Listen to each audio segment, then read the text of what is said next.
Video ini hanya untuk mereka yang punya logika. Bagi yang tidak punya logika, skip aja.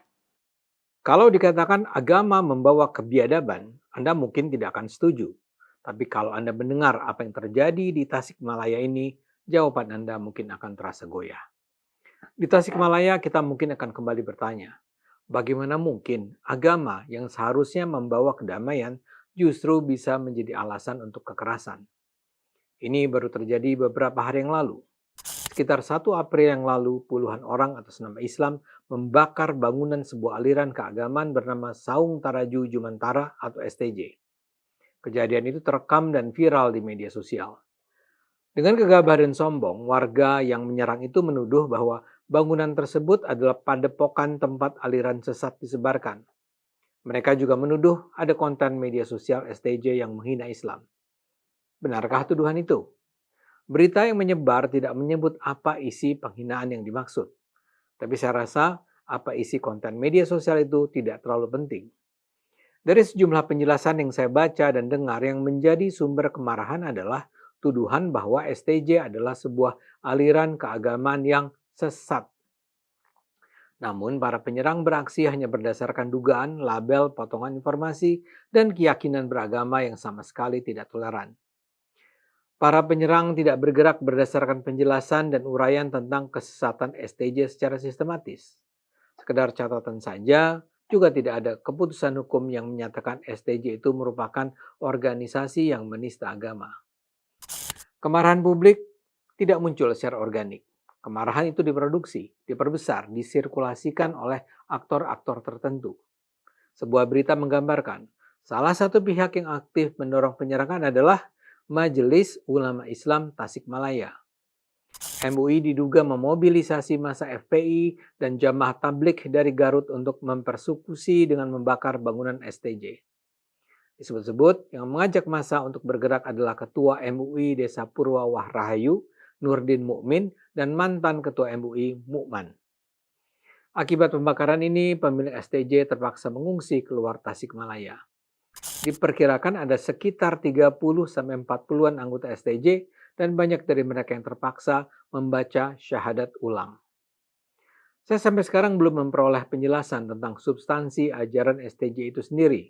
Salah satu versi sih bilang, STJ adalah semacam agama tradisional yang sudah berkembang selama bergenerasi. Jadi STJ ini semacam sudah wiwitan atau kejawen. Nah, versi yang lain bilang STJ adalah semacam sempalan Islam.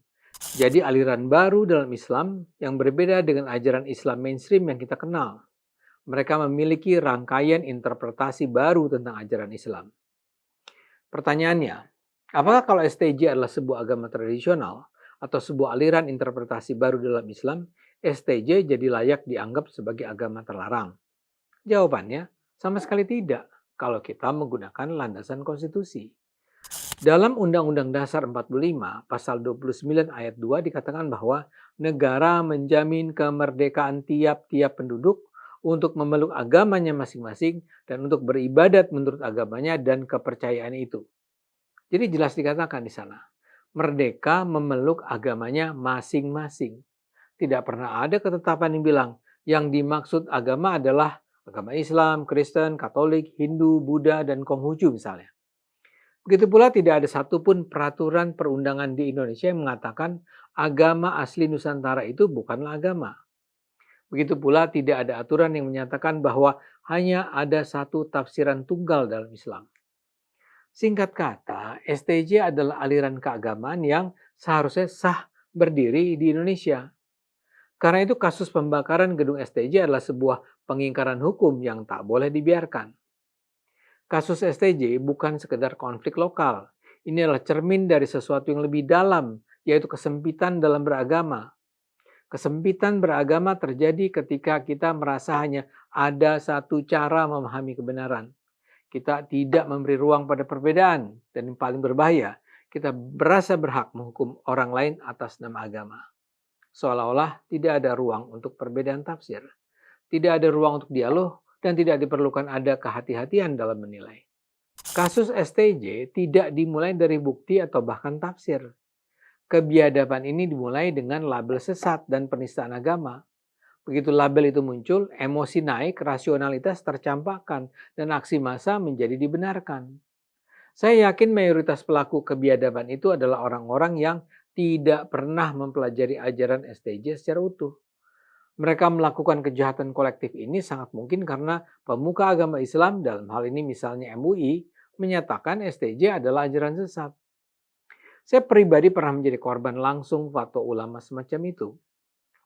Pada 2022, saya pernah dikeroyok, dipukuli, ditendangi, dan hampir ditelanjangi, sampai hampir mati. Karena para pelaku pengeroyokan mengaku mereka percaya saya adalah penista agama. Dan tuduhan itu datang dari pemuka Islam yang mereka percaya. Menurut saya, kalau masih tetap ada pemuka Islam yang dengan simplistis mengeluarkan pernyataan atau seruan untuk menyerang mereka yang berbeda pendapat atau keyakinan, kebiadaban atas nama Islam ini akan terus berlangsung. Di pihak lain menariknya, pada waktu yang hampir bersamaan terjadi juga kasus lain di Tangerang.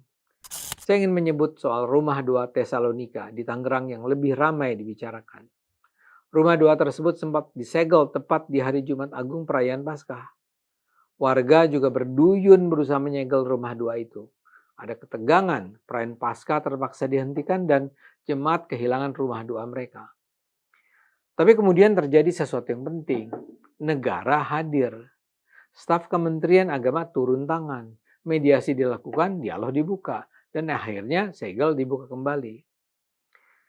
Saya paham kalau banyak pihak yang merasa tidak puas kalau konflik ini berakhir dengan cara tersebut. Seharusnya ada jaminan bagi umat Kristen untuk beribadah di rumah ibadah mereka.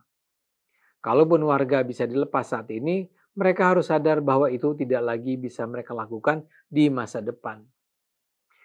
Bagaimanapun, yang terpenting kita sadari adalah di Indonesia masih ada banyak kelompok-kelompok Islam yang tidak bisa menerima warga beragama lain atau berbeda tafsir keagamaan. Dan ketidaksukaan mereka anggap sangat boleh diwujudkan dalam aksi-aksi kekerasan yang biadab. Ini tak bisa terus didiamkan. Seharusnya negara menegaskan bahwa hak beribadah adalah hak yang dijunjung tinggi di Indonesia. Tidak boleh ada ancaman-ancaman yang mempersulit umat agama manapun. Bagaimana mungkin agama yang seharusnya membawa kedamaian justru menjadi alasan untuk kekerasan? Di tengah bangsa kita ini masih banyak orang yang memahami agama secara sempit. Dan ketika agama menjadi sempit, yang kita bela bukan lagi kebenaran, tapi ego kita sendiri. Kita harus bersama-sama ke depan melawan keterbelakangan ini. Tidak boleh lagi ada pemeluk agama yang menderita saat sekedar ingin menjalankan ajaran agama yang diyakininya. Ayo gunakan akal sehat, karena hanya kalau kita gunakan akal sehat, kita bisa selamat.